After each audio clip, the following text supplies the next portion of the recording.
Everybody's experience is unique. But there is something magical, I feel, truly, about being a Black American and making the trip here. And I think it's above all of us. I think it's magical, it's spiritual, it's otherworldly. It's like a pilgrimage, making the visit back here when your ancestors could not do that, when they never had that opportunity.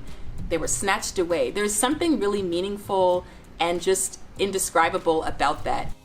Guys, honestly, if you still have doubts about traveling to Africa, misgivings about Africa, then you better listen to the words of Kaylan. 10 years later on the continent of Africa, she has definitely earned her stripes. And I bet she's got some wisdom to share. Please check this out. Basically, by the time I was about 23, 24 years old, I personally just became kind of tired and bored of America.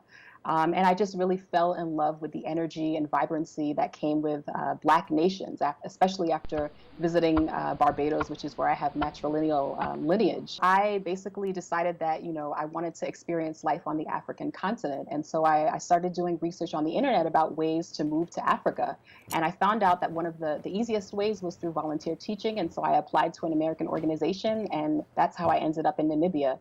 And the rest is history. I ended up getting married to a Namibian. I'm now a mother here. But really, just for me, it was, I personally was kind of unsatisfied with American life.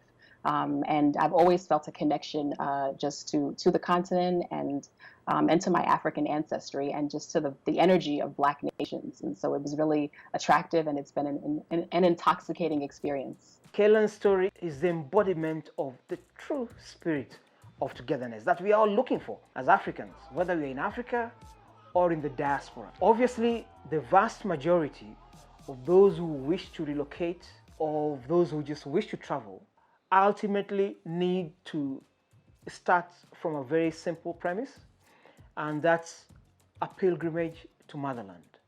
That should give you the opportunity to check the lay of the field, as they say, get a sense of where you're going to. Visit as a tourist, go on a pilgrimage, connect with Motherland. It's good for your spirit. Should you then wish to travel back, you have a sense of where you'll be going to. Because for sure, any new place has its sets of challenges. So though Africa might still not be as developed as the West, so to speak, for sure, you traveling to Africa and thinking I'll nail it overnight, you'll be shocked. This is new ground. You need to do your homework. You need to do your research, build connections, and not just arrive and expect that overnight you'll get it figured out. The naysayers will say Africa is a dead case. You should not bother coming to Africa. You should not bother investing in Africa.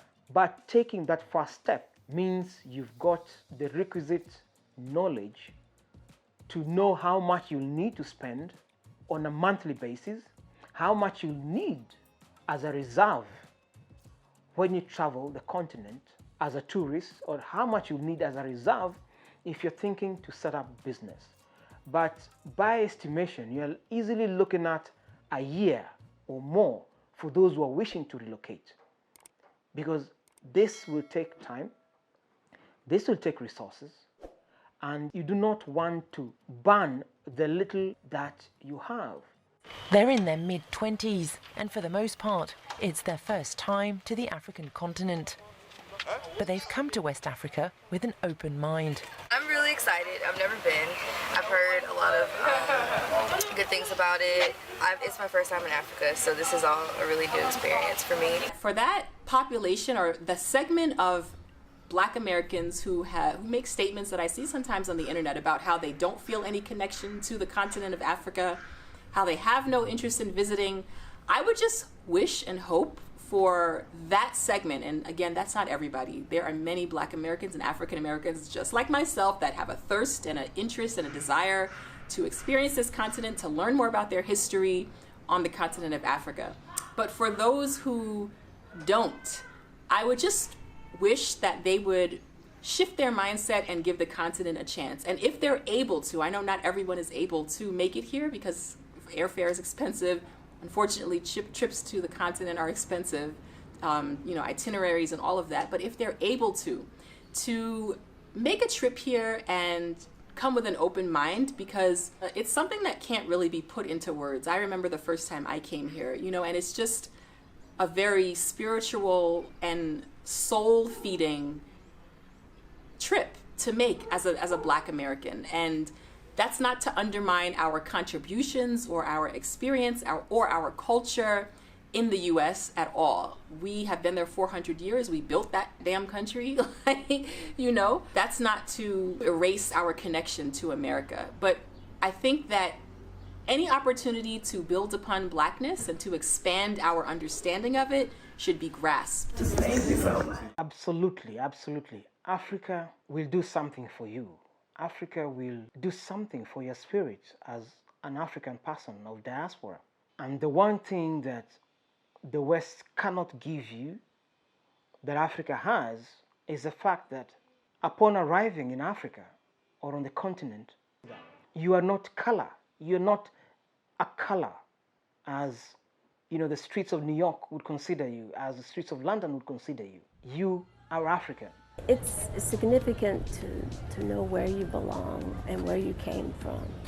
So for me, coming back here, reuniting with my ancestors, makes me feel at home. I have a culture, I have a people, I belong. That's the significance it is for me. Africa is calling its children home. Africa better be ready to embrace its children. So African brothers and sisters who are here, who may doubt that that's possible, that's too bad. But it's only a matter of time. It may take 10 years, it may take 50 years, maybe another generation. But once the train has left the station, man, it's moving, and it's moving at full throttle, it's full speed. So when I see sisters like Kaylan traveling back home, the first one in her own family to settle in Africa, it's a step, one step by one sister. But many other brothers and sisters across the continent will be doing this cumulatively. However long it takes, that destination will be real. Perhaps you can share some thoughts about finding love in Africa. Kaylan did. You can share some thoughts about, opportunities in Africa, what you can bring on board, and what you think you might get. What do you foresee as challenges? Kaylan is the founder of African Americans in Africa, so you need to check out our website. Huge amount of resources there, aainafrica.com. As well, check out her channel, also shared in the links below. Subscribe, and let's celebrate what she's doing on the continent for the rest of the diaspora. This is Africa, our business. We have got to make it our business, whether you're in the US, in London, Australia, wherever you are. Africa is your business, believe it or not. So I want to thank you for staying to the end, and we'll see you again next time. If you haven't subscribed, you know the deal. Hit the button, ring that bell, so you don't miss out. And definitely, in the next episode, something exciting is coming up, so look out for it. This is Africa, our business. Thank you for your time. Peace.